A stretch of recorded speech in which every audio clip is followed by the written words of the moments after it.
নমরুদ নিজের খোদা দাবি করছে, কই নমরুদের লাশ তো কেউ কবর থেকে উঠায় পড়লো না, কি সে তো চাক্ষুষ কাফের, কুরআন হাদিস দ্বারা প্রমাণিত কাফের, সে কই তার লাশ তো কেউ কোনো মুসলমান পুরাই দিল না। তাইলে একজন আল্লাহর ওলি আপনার কাছে কাফেরই ছিল, সে কেন তাকে পুরাই দিতে হবে? মৃত্যুর পরে তো হাদিস বলে কোন মানুষের প্রতি কোনো মানুষের হিংসা, নিন্দা, দাবি থাকতে পারে না। বিষয় হলো আমরা কাউকে মারতে জানি না।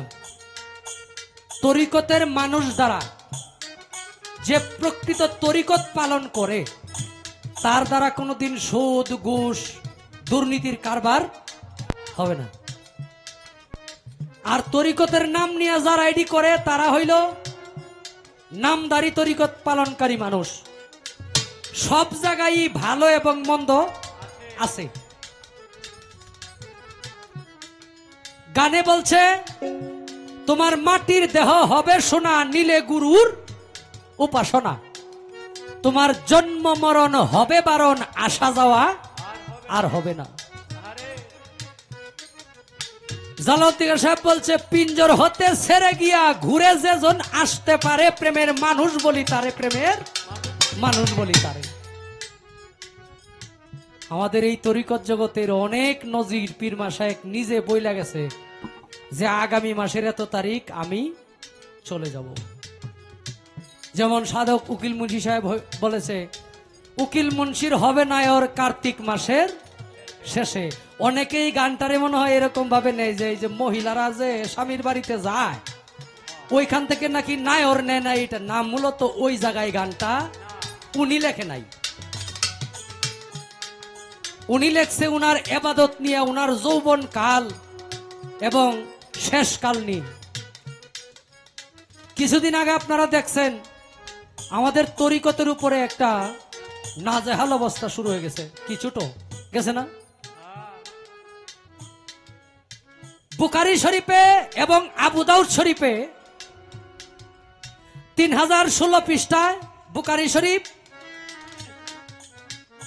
2675 পৃষ্ঠায় আবু দাউদ শরীফ।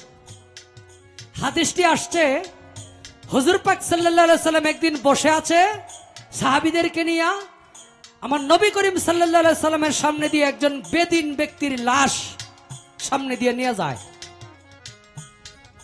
নবী পাক সাল্লাল্লাহু আলাইহি সাল্লাম বসা থেকে দাঁড়িয়ে গেলেন।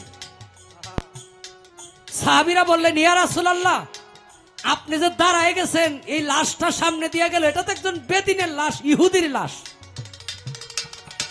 আপনি ইহুদির লাশ দেখে আপনি দাঁড়ায় গেছেন। নবী কয় তোমরা জানো না সে ব্যক্তি ইহুদি ছিল জীবিত অবস্থায়, কিন্তু সে মারা গেছে, সে একজন আদম সন্তান, এবং সে যত বড় শত্রুই হোক মৃত্যুর পরে কোনো ব্যক্তির সাথে কারো কোনো শত্রুতামি থাকতে পারে না, কারণ মৃত্যুর পরে সেই ব্যক্তির সমস্ত দায়ভার আল্লাহর কাছে চলে যায়। এবং বলছে তোমরা বেদিন হোক মুসলমান হোক কোন মৃত ব্যক্তির লাশ পুরায়া দিও না। আচ্ছা, যে ব্যক্তি বুখারী শরীফ মানে না, হ্যাঁ কি মুসলমান? কেউ সহিহ বুখারী, আমাদের যতগুলো হাদিস আছে আল কুরআনের ব্যাখ্যা স্বরূপ, আল কুরআনকে বুঝার জন্য সবচাইতে গুরুত্বপূর্ণ হাদিস বলে আখ্যায়িত করা হয় বুখারী শরীফকে। এই বুখারী শরীফের 3016 পৃষ্ঠায় এই হাদিসটা আসছে। এবং আবু দাউদ শরীফে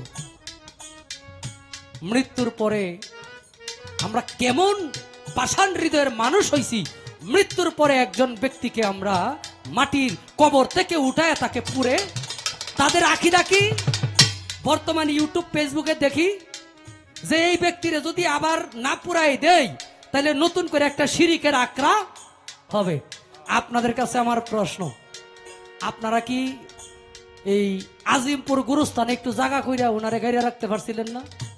ওই জায়গাতে তো মাজার করার সম্ভাবনা ছিল না, পুরাই দিতে হয় কেন? আবু জাহেল আমার নবীর এমন কোন কষ্ট নাই যে কষ্ট দেয় নাই। সাহাবীরা কি পারতো না আমার নবীর গায়ে আঘাত করছে আবু জাহেল, সেই আবু জাহেলের লাশ পুড়াইয়া দিত?